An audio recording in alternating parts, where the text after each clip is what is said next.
Well, there are not many places where a musket from the Civil War and a horse-drawn mail wagon are within steps of each other. But that just scratches the surface of the things you can see at the Brookings County Museum. In tonight's Eye on KELOLAND, Jordan DeSmit takes us on a tour of the campus. The Brookings County Museum, run by the Brookings County Historical Society, is located in Volga. It includes 6 buildings that take you back in time. Well, when you come to our campus, you can find almost anything related to history in Brookings County. Inside the main museum, you'll get a taste of how life used to be through things like vintage kitchen appliances, musical instruments, and old-school telephones. You see a lot of grandparents and grandchildren come in and look around, and kids will really enjoy it, seeing all the old stuff that people used to have. You'll also find military attire and this musket that was used in the Civil War. It belonged to Union soldier Alpheus E. Kinney, who was part of a 1,000-mile campaign through the South. He settled in Brookings County after the war.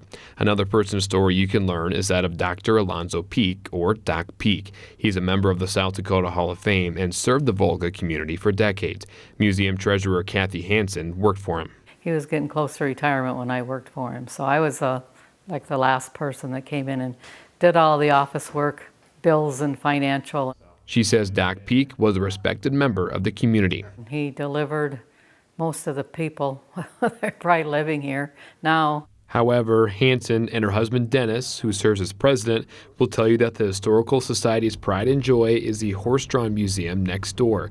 Among the items here is a walking plow and this wagon that was used by mail carriers. There's a lot of money invested in that place, and it's a lot of nice stuff. It's named after the late Trigby Trewin, a local farmer who donated most of the money needed to construct the building. Kathy Hansen describes him as good-natured. He was known for his striped bib overalls. I think he wanted to make sure his younger relatives, for sure, and all the rest of the people in the county were aware of how they did things back in the day.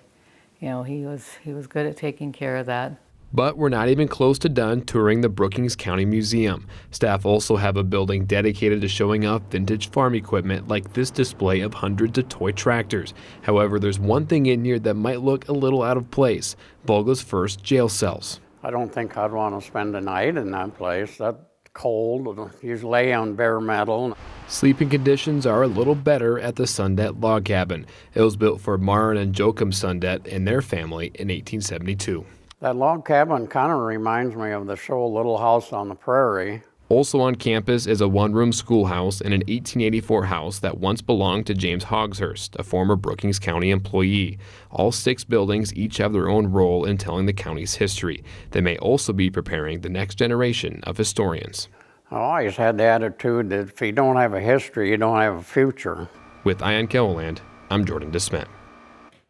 The museum is open on Tuesday, Thursday, Friday, and Saturday through Labor Day from 1 to 4.